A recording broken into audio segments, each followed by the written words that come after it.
Tuhan, Allah kami yang hidup, kami tahu bahwa rencana-Mu tetap untuk selama-lamanya, bahwa rancangan hati-Mu turun-temurun. Kami percaya bahwa Engkaulah yang saat ini sedang bekerja di dalam hidup kami masing-masing, di dalam hidup generasi kami, dan apa yang Kau kerjakan melalui kami akan Engkau teruskan kepada anak-anak kami, kepada generasi di bawah kami, sampai semuanya harus genap menurut rancangan-Mu. Semua yang harus terjadi di dalam hidup kami, bahkan di seluruh dunia ini harus genap. Tuhan, pimpinlah kami. Kalau kami orang yang sedang mempunyai tanggung jawab untuk memimpin, Engkau berikan kami selalu hikmat-Mu. Engkau tuntun tangan kami. Dan Engkau juga yang akan membangkitkan anak-anak kami, generasi di bawah kami, untuk menjawab Tuhan, untuk merespon pada rancangan yang Kau sediakan bagi mereka. Kami serahkan waktu pagi hari ini, biarlah firman Tuhan menguatkan, membangun, membawa kami terus semakin dekat kepada Engkau. Di dalam nama Tuhan Yesus. Amin. Amin. Selamat pagi, saudara-saudara, ya Bapak Ibu, jemaat yang dikasihi Tuhan, semua dari saudara yang sedang tinggal di dalam kasih karunia, yang sedang tinggal di dalam rencana Tuhan. Pagi hari ini kita akan merenungkan satu pertanyaan. Ya, kalau boleh dikatakan topik, akan jadi apa anak kita? Ya, mau jadi apa anak kita? Nah, di masa kecil saya sering mendengar kalimat tanya ini ditanyakan di dalam konteks sedang memarahi anak. Ya, bukan orang tua saya, karena saya tidak ingat orang tua saya pernah memarahi dengan cara demikian. Tetapi saya dengar, ya misalkan dari tetangga-tetangga. Karena waktu kecil saya dengan kakak saya banyak main dengan anak-anak tetangga. Jadi kadang-kadang kita dengar, ya pada waktu orang tua marahin anak, mau jadi apa kamu? Ya. Nah, terlepas dari benar salahnya, ya mendidik anak, menegur dengan cara demikian, kita melihat bahwa secara alami, secara natur, orang tua itu memproyeksikan anak-anak mereka. Ya, pada waktu mereka kecil, orang tua sudah punya pengharapan ya mengenai sesuatu yang ada di depan. Akan jadi apa anak-anak ini? Nah, kalau saudara ingat, kita kembali ya kepada apa yang menjadi teks kita sejak awal tahun, yaitu pesan dari Daud kepada anaknya Salomo. Itu konteksnya adalah dalam hal alih generasi. Jadi yang kita maksud bukan hanya anak-anak darah dan daging kita, tetapi di sini juga yang dimaksud adalah alih generasi. Ya, generasi yang di bawah kita. Kalaupun kita belum mempunyai anak, tapi kita punya satu tanggung jawab. Kita punya satu hal, memimpin orang. Ya, ini pun termasuk, saudara. Ya, apa yang akan kita teruskan?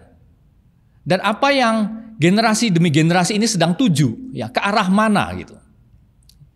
Saya harap itu yang kita akan dapatkan ya dari firman Tuhan pagi hari ini. Nah, 1 Tawarikh 28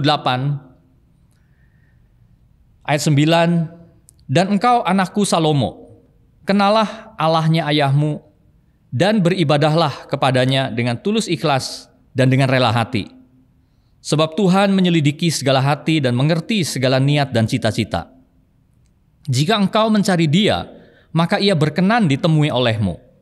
Tetapi jika engkau meninggalkan Dia, maka Ia akan membuang engkau untuk selamanya. Camkanlah sekarang, sebab Tuhan telah memilih engkau untuk mendirikan sebuah rumah menjadi tempat kudus. Kuatkanlah hatimu dan lakukanlah itu. Lalu Daud menyerahkan kepada Salomo anaknya rencana bangunan dari balai bait suci dan ruangan-ruangannya, dari perbendaharaannya, kamar-kamar atas dan kamar-kamar dalamnya, serta dari ruangan untuk tutup pendamaian. Selanjutnya rencana dari segala yang dipikirkannya mengenai pelataran rumah Tuhan dan bilik-bilik sekelilingnya, mengenai perbendaharaan-perbendaharaan rumah Allah dan perbendaharaan barang-barang kudus, mengenai rombongan-rombongan para imam dan para orang Lewi dan mengenai segala pekerjaan untuk ibadah di rumah Tuhan dan segala perkakas untuk ibadah di rumah Tuhan. Saudara, jadi konteks di sini adalah alih generasi ya, sekali lagi. Nah, kita tidak akan terlalu menyelami ayat demi ayat, tapi saya akan mengajak saudara untuk melihat ya situasi di seputar peristiwa ini. Ya, narasi peristiwa-peristiwa di seputar keluarnya pesan dari seorang ayah kepada anaknya ini. Nah, yang pertama, ini adalah pertama kalinya monarki itu diwariskan kepada seorang anak. Ya, tahta kerajaan diwariskan dari ayah kepada anaknya. Ya, kita tahu bahwa belum banyak raja, baru 2. Ya, Saul kita semua tahu bahwa bukan anaknya yang mewarisi karena Daud. Nah, tetapi ini pertama kalinya Daud memindahkan tahta itu kepada anaknya. Nah, sebelumnya kalau kita lihat para pemimpin-pemimpin di dalam bangsa Israel ini, nabi-nabi, hakim-hakim, beberapa dari anak-anak mereka juga meneruskan apa yang dilakukan oleh ayah mereka. Tetapi saudara, tidak berlangsung baik. Ya, beberapa contoh yang diperlihatkan kepada kita tidak berlangsung baik. Bahkan sang nabi sendiri yang mengurapi Daud, Samuel, itu anak-anaknya tidak baik. Ya, dikatakan bahwa anak-anak Samuel itu namanya Yoel dan Abia, mereka tidak hidup seperti ayahnya. Mereka mengejar laba, menerima suap, dan memutarbalikkan keadilan. Ya, itu yang dicatat di dalam Alkitab. Jadi memang mendidik anak itu bukan perkara mudah, saudara. Ya, mendidik generasi, membangkitkan satu generasi bukan perkara mudah. Kalau bukan Tuhan yang membangkitkan. Ya. Jadi kita melihat sebenarnya Alkitab memberikan banyak justru kegagalan. Ya, bahkan dari orang-orang yang tadinya dipakai dengan luar biasa. Kita semua tahu Gideon. Ya, Tuhan memberi kasih karunia, memperlengkapi dia dengan keberanian, kemampuan, menyertai ya pertempurannya sehingga begitu sukses sampai sebangsanya ingin mengangkat dia jadi raja. Tapi Gideon tidak mau. Nah, Gideon punya 70 orang anak. Banyak, karena istrinya banyak. Tapi kita lihat bahwa akhirnya satu anak membunuh-bunuhi anak-anak yang lain. Ya. Kemudian Imam Eli sendiri pada waktu kemah itu ada di Shiloh. Punya 2 orang anak yang rusak. Ya, sampai akhirnya Tuhan mengangkat Samuel ini. Bahkan anaknya Samuel pun bukan penerus yang baik. Daud sendiri, ya kalau kita lihat riwayat hidupnya, dia juga bukan ayah yang ideal. Ya, kita tahu dari cerita-ceritanya bagaimana anak-anaknya. Tetapi khusus di dalam hal Salomo, kita bisa melihat bahwa sejak awal memang ada kasih karunia Tuhan di situ. Kita tahu bahwa Salomo adalah anak berikutnya setelah kakaknya meninggal. Ya, setelah kakaknya mati, karena kakaknya adalah anak hasil zina. Daud dengan Batsheba. Jadi mati anak pertama hasil zina itu. Tetapi berikutnya Tuhan sudah mengampuni, ya, bukan hanya memulihkan, bahkan memberi kasih karunia yang besar kepada Salomo. Ya, jadi ini segera ya sesudah yang satu mati sudah lewat. Ini dosa sudah beres, Daud sudah bertobat. Ya, kasih karunia Allah itu begitu nyata atas Salomo. Itulah sebabnya Tuhan bahkan memberikan nama kepada Salomo itu sebenarnya Yedija. Artinya kekasih Yehova. Jadi kelihatan sekali bagaimana sejak kecil Tuhan memberikan kasih karunia ini kepada Salomo. Dan anugerah inilah yang menyertai hidup Salomo sampai masa tuanya. Ya. Satu anugerah yang khusus. Ya, yang Tuhan tidak berikan kepada sembarang orang. Ya, kita bisa melihat nanti. Jadi kita juga bisa melihat bagaimana dari mana asalnya segala kebijaksanaan, segala hikmat, segala kepintaran dari Salomo. Karena Tuhan mengatakan apa? Sesungguhnya aku memberikan kepadamu hati yang penuh hikmat dan pengertian. Jadi itu asalnya dari Tuhan, saudara. Seseorang bisa menjadi begitu istimewa karena memang Tuhan yang berikan. Sampai Tuhan katakan apa? Sehingga sebelum engkau, tidak ada seorang pun seperti engkau. Dan sesudah engkau takkan bangkit seorang pun seperti engkau. Ya, ini sungguh extraordinary, ya, luar biasa gitu. Tidak akan pernah ada orang yang seperti Salomo ini. Dari mana sumbernya? Kasih karunia Tuhan. Jadi kita lihat bahwa orang tua, pemimpin atau siapapun umumnya ingin ada yang meneruskan. Ya, hal-hal baik yang sudah dia bangun, pasti dia punya kerinduan untuk anaknya atau generasi atau timnya, ya, atau karyawannya atau stafnya atau siapapun.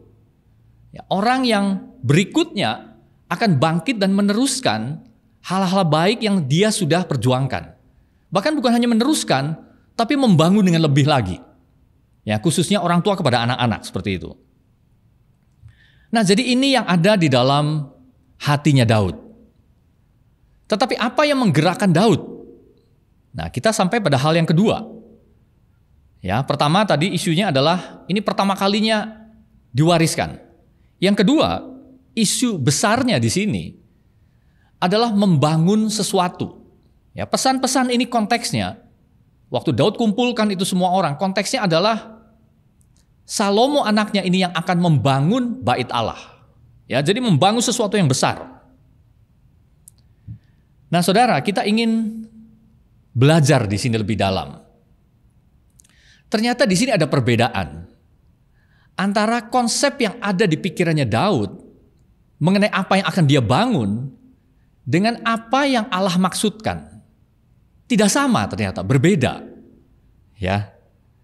Jadi ini konsep Daud versus konsepnya Allah mengenai bangunan ini, mengenai sesuatu yang besar ini. Tidak sama, saudara. Ya, saya akan bacakan beberapa ayat, lalu saya akan jelaskan sedikit. Ya, itu pertama kali muncul, bukan pertama kali. Ya, salah satu yang jelas itu muncul di 1 Tawarikh 22 ayat 5. Karena pikir Daud, Salomo anakku masih muda dan kurang berpengalaman. Dan rumah yang harus didirikannya bagi Tuhan haruslah luar biasa besarnya, sehingga menjadi kenamaan dan termasyhur di segala negeri. Sebab itu baiklah aku mengadakan persediaan baginya. Lalu Daud membuat sangat banyak persediaan sebelum ia mati. Ya, saudara tahu bahwa di pasal sebelumnya, waktu Daud punya rencana, ya, ingin membangun ini rumah bagi Tuhan. Menurut dia ini rumah bagi Tuhan. Awalnya Nabi Nathan mendukung, baik lakukan, engkau disertai Tuhan. Tapi lalu pesan Tuhan kan datang melalui Nabi Nathan. Ya. Nah, lalu kita teruskan dulu. 1 Tawarikh 29 ayat 2. Ini kembali dikatakan oleh Daud. Dengan segenap kemampuanku, aku telah mengadakan persediaan untuk rumah Allahku. Ya, jadi pertama Daud berpikir, dia selalu melihat, ya, pertama anaknya ini ada yang kurang. Dia masih muda. Jadi dia rasa dia harus menambal kekurangan ini dengan usahanya, dengan apa yang dia bisa. Sampai dia katakan bahwa aku akan mengadakan persediaan, dan memang itu yang dilakukan Daud. Dia mengumpulkan segala bahan-bahannya, mulai dari emas, perak, ya, barang-barang logam, semua materialnya. Daud kerjakan itu. Dan yang kedua, ternyata Daud mengerjakan itu dengan segenap kemampuannya. Ya, segenap kemampuannya. Nah, lalu saya akan bacakan lagi satu ayat. Ya, Mazmur 132 ayat 4. Ini adalah apa yang ada di dalam hati Daud yang akhirnya mengalir di dalam tulisannya dan dicatat di dalam Mazmur ini. Sesungguhnya aku tidak akan membiarkan mataku tidur atau membiarkan kelopak mataku terlelap sampai aku mendapat tempat untuk Tuhan, kediaman untuk yang maha kuat dari Yakub. Saudara, Daud terobsesi untuk membangun sesuatu yang menurut dia itu baik, yang menurut dia ini sangat layak bagi Tuhan. Waktu dia katakan ini harus luar biasa besarnya, harus menjadi kenamaan, harus menjadi termasyhur. Ada satu target, dan Daud memakai kekuatannya, dia memakai usahanya, bahkan itu menjadi obsesinya. Ya, saudara, kalau kita lihat dari Mazmur yang barusan kita baca, memang ini baik. Oh, berarti ini orang yang punya dedikasi, punya hati, punya ketulusan kepada Tuhan. Dan memang Tuhan melihat itu. Tuhan melihat ketulusan hati Daud. Itulah sebabnya Tuhan membiarkan. Tetapi apakah memang itu yang menjadi konsepnya Allah mengenai rumah bagi Tuhan ini? Justru Tuhan bertanya kepada Daud. Tuhan menegur kepada Daud. Tuhan malah bilang, masakan engkau yang mendirikan rumah bagiku untuk kudiami. Ya. Saya akan baca di 1 Tawarikh 17 ayat 4. Akhirnya di sini Tuhan bilang, bukanlah engkau yang akan mendirikan rumah bagiku untuk didiami. Lalu Tuhan mengatakan apa? Aku tidak pernah diam dalam rumah sejak aku menuntun orang Israel keluar sampai hari ini. Tetapi aku mengembara dari kemah ke kemah dan dari kediaman ke kediaman. Ya. Saudara, ini yang saya maksudkan dengan perbedaan persepsi tadi. Kadang-kadang kita pikir bahwa kita ingin membangun sesuatu bagi Tuhan, tetapi kita harus perhatikan apa konsepnya Tuhan. Ya. Jadi ini penting. Pertama, kita semua tahu, ya, seluruh Alkitab menggambarkan Allah itu bukan satu pribadi yang harus dibuatkan bangunan oleh manusia.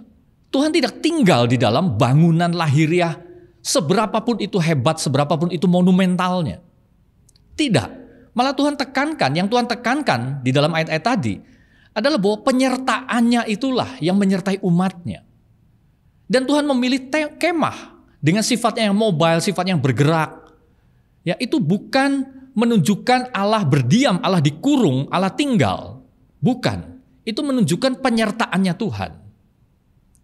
Dan lalu kita lihat prinsipnya apa? Prinsipnya sederhana, saudara. Ya. Dan harus sesuai dengan konsepnya Allah. Ya, maksud saya adalah, saudara mungkin ingat pada waktu Yesus menunjukkan penyembahan apa itu yang benar. Yesus katakan kepada perempuan Samaria itu, bukan di gunung ini, bukan di Yerusalem. Pertama, bukan masalah tempat. Ya, kemudian Allah juga menegur Daud di sini kan, masakan engkau yang akan membuat tempat untuk aku tinggal. Ini berbeda pada waktu Tuhan menyuruh Musa membangun kemah. Ya, sangat berbeda, saudara.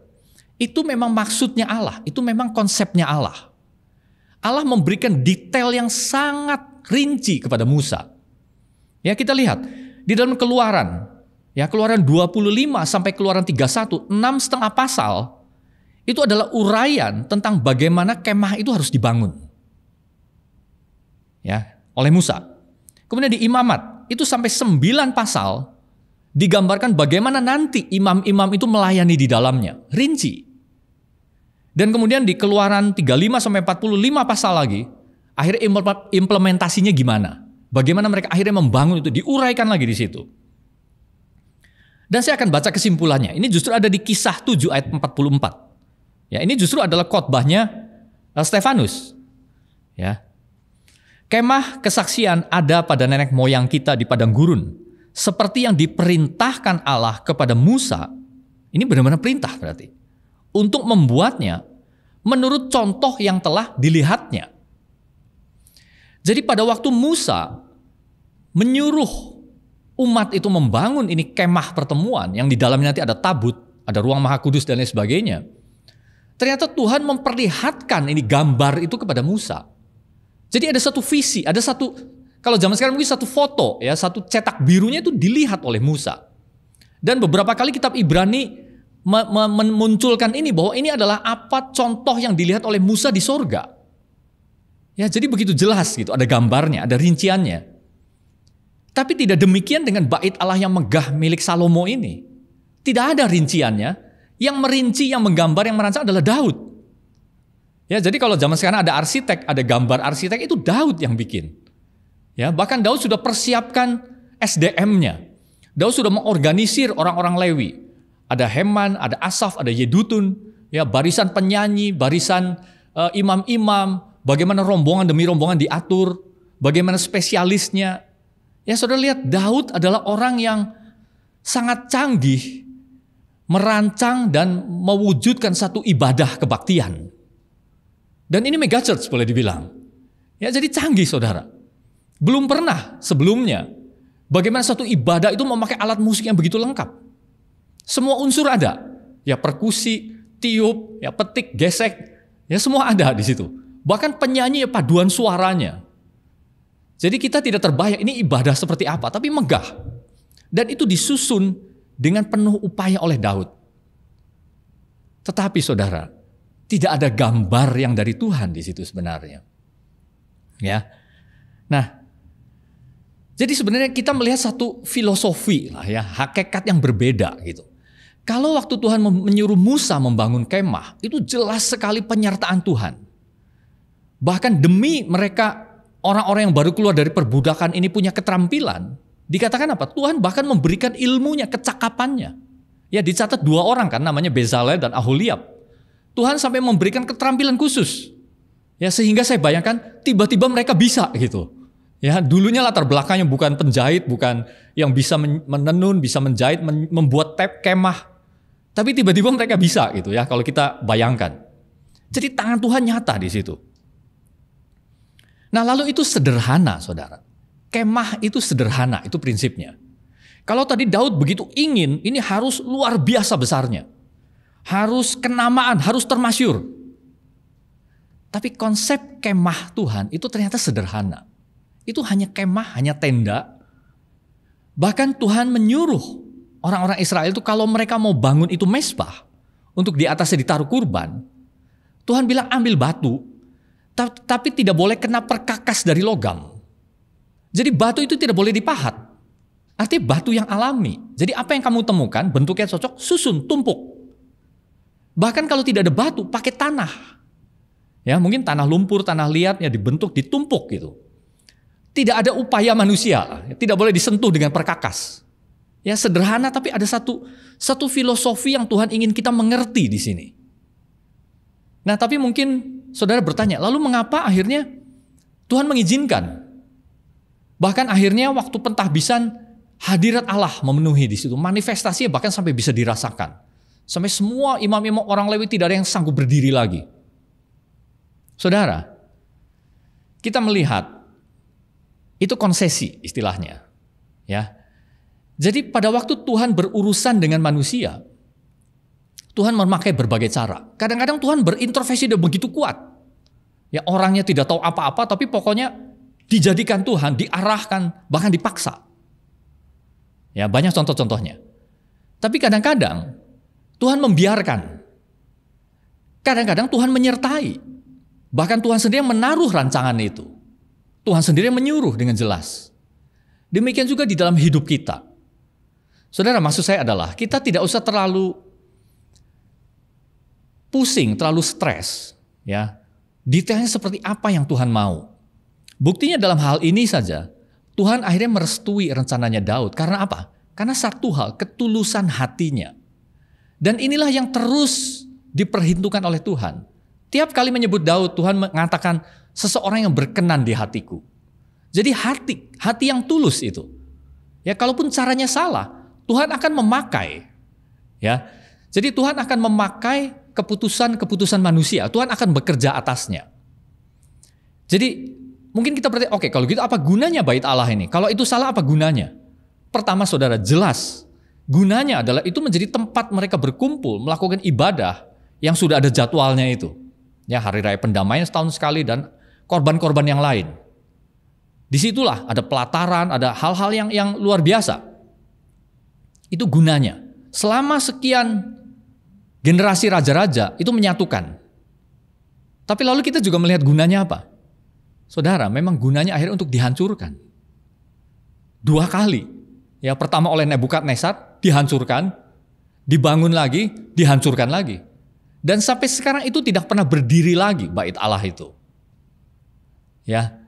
Jadi di dalam semuanya, pada waktu dibangun, Tuhan memakai itu untuk satu manfaat. Bahkan pada waktu dihancurkan, Tuhan juga memakai penghancuran itu untuk menunjukkan sesuatu. Yesus katakan, rombak bait Allah ini, robohkan, dalam 3 hari aku akan membangunnya kembali. Jadi bahkan dipakai oleh Yesus untuk menunjukkan apa yang dia akan lakukan. Ya, di situ berkumpul semua imam-imam ahli Taurat. Disitulah Yesus juga tunjukkan dari kelembagaan itu apa yang salah di sini. Ya. Jadi saudara, maksud saya adalah sebagai orang tua, sebagai seorang pemimpin, kita mencari. Tapi marilah kita mencari, bertanya, dan menemukan, kalau boleh dikatakan konsep, itu yang benar-benar selaras sesuai dengan keinginan Tuhan. Dan nanti dalam setiap tahapannya, marilah kita percaya bahwa di situ ada tangan Tuhan. Di situ ada penyertaan Tuhan. Ya. Jadi kembali, Daud mempunyai satu cita-cita. Dan sebagai ayah, dia mempersiapkan segala sesuatunya. Ya, bahan-bahannya, rancangannya. Jadi hal yang sama juga boleh kita tanya ya kepada diri kita selaku orang tua. Ya, selaku orang yang punya tanggung jawab memimpin. Ya, walaupun hanya 1 orang, 2 orang. Ya, kita membawa sesuatu. Lalu di belakang kita ini menyusul. Walaupun hanya 1 orang. Tanya, apakah yang sedang kita bangun? Dan apakah yang kita ingin supaya mereka teruskan bangun? Ya. Jadi saudara, kita memang harus persiapkan sesuatu. Tetapi hal yang pertama adalah temukan kehendak Tuhan yang paling sempurna. Kalaupun kita tidak selalu berhasil menemukan itu, saudara, modal kita yang paling utama, kalau boleh disebut modal, dari diri kita adalah ketulusan hati kita. Ya, itulah yang dimiliki oleh Daud. Dan akhirnya, itulah yang tidak dimiliki oleh Salomo. Jadi kita beralih di sini. Ya, dari Daud sekarang turun kepada Salomo. Seharusnya Salomo tetap di dalam track ini. Dia memulai dengan baik. Dia membangun sesuatu yang didedikasikan kepada Allah. Dan memang akhirnya Allah berkenan di situ. Ya, hadiratnya turun. Ini sama seperti waktu dulu kemah suci itu dibangun. Ya sama, ada manifestasi hadirat Tuhan di situ. Tetapi saudara, ini dilanjutkan oleh Salomo dengan membangun, sama-sama membangun, tapi yang dia bangun adalah kuil-kuil bagi berhala-berhala. Ya, istrinya banyak, gundiknya banyak, sampai totalnya 1000. Dan itu adalah perempuan-perempuan asing dari negeri-negeri di sekitarnya. Dan mereka semua membawa allahnya, ilah-ilahnya ke dalam Yerusalem. Dan oleh Salomo dibangun semua ilah-ilah itu. Ya, mulai dari Dewi Asytoret, ya dewa Kamos, dewa Moloch, ya dewa, segala dewa. Bayangkan, itu tadinya tersebar. Tidak ada di Yerusalem. Jadi dikumpulkan di Yerusalem, saudara. Semua berhala-berhala itu. Ya, apa yang menyebabkan itu? Saya akan bacakan 1 ayat saja, 2 ayat. Ya, disarikan dari 2 ayat. 1 Raja-Raja pasal 11. Dikatakan apa? 1 kalimat di situ. Adapun Raja Salomo mencintai banyak perempuan asing. Mencintai banyak perempuan asing. Ya, lalu digambarkan kalimat yang saya ambil dari ayat-ayat selanjutnya. Dikatakan apa? Hati Salomo telah terpaut kepada mereka dengan cinta. Hatinya terpaut kepada perempuan-perempuan asing itu dengan cinta. Dengan satu afeksi. Ya, satu perasaan yang melibatkan segenap kemauannya. Ya, terlibat kemauannya, hasratnya kepada wanita-wanita ini. Itulah yang membawa dia kepada pembangunan selanjutnya, yaitu berhala-berhala. Ya. Jadi saudara, apa yang bisa kita pelajari? Ya, terutama untuk semua anak-anak muda. Ya, bukan hanya di jemaat kita, seluruh ya anak-anak Tuhan boleh dibilang. Mungkin pada waktu kita melihat pemimpin kita, ya, kita berusaha menangkap. Kadang-kadang ngerti, kadang-kadang nggak ngerti. Tapi akhirnya itu toh jatuh ke tangan kita kan, untuk kita teruskan. Dalam berbagai skala, ada yang kecil, ada yang besar, ada yang serius, ada yang dampaknya luar biasa. Ya, ada yang kita pikir ini terlalu remeh-temeh, tapi pokoknya kita mengerjakan sesuatu. Kita lihat dari pelajaran hidupnya Salomo. Dia mengumpulkan itu berhala-berhala. Jadi kita tanya, apa yang kita kumpulkan di dalam hidup ini, saudara? Ya, sebagai anak-anak Tuhan, kita punya hasrat ingin melakukan sesuatu bagi Tuhan. Tapi sebenarnya apa yang kita kumpulkan? Ya, kita harus tanya itu. Kita harus cek berulang-ulang. Ya. Jadi bagi anak-anak muda atau siapapun, jalan apakah yang sedang kalian tempuh? Ya, apakah jalannya Daud ataukah jalannya Salomo? Nah, saya akan tutup dengan ini. Allah menggenapi rencananya melalui generasi demi generasi secara berkesinambungan. Ya. Allah menggenapi rencananya melalui generasi demi generasi secara berkesinambungan. Rancangan Allah itu akan tetap jalan, tetap selama-lamanya, bahkan turun-temurun. Allah akan memakai saya dan saudara. Allah akan memakai kita semua yang sudah di dalam Kristus untuk membangun sesuatu. Mungkin kita pikir itu hidup kita sendiri, hidup keluarga kita, tapi percayalah, dalam gambar yang lebih besar yang kadang-kadang kita tidak tahu, Allah juga memakai apa yang kita bangun itu untuk menjalankan rencananya. Bahkan kadang-kadang tanpa kita sadari. Ada satu pesan yang berbunyi gitu dari hidup kita. Ya, ada dampak. Ya, entah besar entah kecil, ada dampak yang terpancar dari hidup kita. Ya, kalau di 1 Tawarikh 17 itu nyata sekali rancangan Allah yang berjalan di bawah apa yang kelihatan. Ya, jadi maksudnya begini. Kadang-kadang kita pikir apa yang Tuhan kerjakan kok menghilang. Ya. Tapi di bawah permukaan itu tetap jalan, Saudara. Ya, ini contoh yang sangat jelas sekali. Jadi dikatakan gini, 1 Tawarikh 17 ayat 11. Apabila umurmu sudah genap untuk pergi mengikuti nenek moyangmu, maka aku akan membangkitkan keturunanmu yang kemudian, salah seorang anakmu sendiri, dan aku akan mengokohkan kerajaannya. Dialah yang akan mendirikan rumah bagiku, dan aku akan mengokohkan tahtanya untuk selama-lamanya. Aku akan menjadi bapanya dan ia akan menjadi anakku. Tetapi kasih setiaku tidak akan kuhilangkan daripadanya, seperti yang kuhilangkan daripada orang yang mendahului engkau. Dan aku akan menegakkan dia dalam rumahku dan dalam kerajaanku untuk selama-lamanya, dan tahtanya akan kokoh untuk selama-lamanya. Ini adalah ayat-ayat yang paralel, yang hampir mirip dengan kitab Samuel. Tetapi saudara, perbedaannya dengan Tawarikh ini, kalau di dalam Samuel masih ada indikasi bahwa itu ditujukan kepada Salomo. Karena di situ nyelip satu ayat yang mengatakan apabila ia berbuat salah, aku akan menghajarnya dengan tongkat seperti manusia menghajar, kira-kira gitu. Tapi di sini ayat itu hilang. Di sini Tuhan menekankan kerajaanku untuk selama-lamanya, tahtanya akan kokoh untuk selama-lamanya. Ini menunjuk kepada Kristus. Ya. Jadi Tuhan kan sudah berjanji, kalau engkau, ya, kepada Salomo, jika engkau mencari dia, maka ia berkenan ditemui. Tetapi jika engkau meninggalkan dia, maka ia akan membuang engkau untuk selamanya. Ini janji kepada Salomo, dan memang itu yang terjadi. Jadi karena Salomo tidak berpaut hatinya kepada Tuhan, maka akhirnya tahta itu putus, saudara. Jadi aliran sungai di permukaan yang kita nampak, tadinya ini punya harapan dari Daud, Salomo, besar, tentram, akhirnya hilang. Ya, raja terakhirnya itu keturunannya itu hilang, dibuang, dan sampai hari ini itu hilang. Tidak ada lagi tahtanya Daud, tahtanya Salomo dalam konteks monarki. Tetapi yang kita lihat apa? Yesus Kristus yang adalah keturunan Daud, yang adalah keturunan Salomo juga.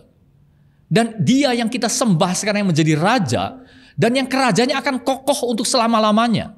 Ini sedang menuju pada satu penggenapan, dan saya dan saudara ada di situ. Kita sedang lakukan bagian kita di situ. Di dalam kerajaan yang akan datang, yang sudah datang itu. Jadi saudara, belajar dari Salomo. Tanya apa yang saya bangun. Apa yang sedang saya kumpulkan. Jangan-jangan kita awalnya baik, membangun satu bait yang kita dedikasikan kepada Tuhan. Tapi lalu kita mengumpulkan bait-bait yang lain dan diberikan kepada berhala. Adakah Tuhan masih menjadi raja, menjadi Tuhan di dalam hidup kita? Hari demi hari. Amin, saudara. Jalan apa yang kita akan tempuh? Ya, mari kita berdoa. Bapa, biarlah kami semua terus mengingat pada tujuan. Mengapa Engkau memanggil kami, Tuhan? Mengapa Engkau memberikan kasih karunia yang begitu besar di dalam hidup kami? Membuat kami berbalik dari dosa kami. Membuat kami melihat bahwa kami punya hidup yang baru. Masa depan yang baru. Cara-cara hidup yang baru. Ingatkan setiap jemaat-Mu ya Tuhan. Setiap kali kami cenderung melupakannya, biarlah kami tetap ingat bahwa di dalam hidup ini kami sedang membangun sesuatu. Bukan hanya membangun apa yang kami mulai. Sebenarnya kami sedang meneruskan satu rancangan purba itu. Satu rancangan yang begitu, yang sebelum permulaan zaman seperti Paulus katakan. Itu sedang kami kerjakan saat ini ya Tuhan. Biarlah ini menjadi harta. Biarlah Engkau itu menjadi harta. Satu-satunya harta di dalam hidup kami. Biarlah Engkau menjadi pribadi yang satu-satunya yang kami sembah. Dan biarlah tidak ada ilah, tidak ada berhala lain di dalam hidup kami. Kami tidak membangun kuil apapun Tuhan selain apa yang kami bangun untuk Engkau. Dan biarlah tangan-Mu menyertai kami semua. Pada waktu setiap keluarga, setiap ayah, setiap ibu membangun anak-anak mereka, mendidik anak-anak mereka. Biarlah tangan-Mu nyata, sehingga apa yang kami teruskan kepada anak-anak kami adalah harta yang dari Engkau. Apa yang kami wariskan, bukan satu rancangan duniawi, satu cetak biru, lahiriah, yang akan musnah, yang akan terbakar, yang akan hilang. Tapi sesuatu yang kekal ya Tuhan. Sertailah setiap upaya kami. Karena kami melakukannya dengan iman, dengan percaya, dengan bergantung pada kasih karunia-Mu. Kami percaya, kami berdoa hanya di dalam nama Tuhan Yesus. Amin. Amin.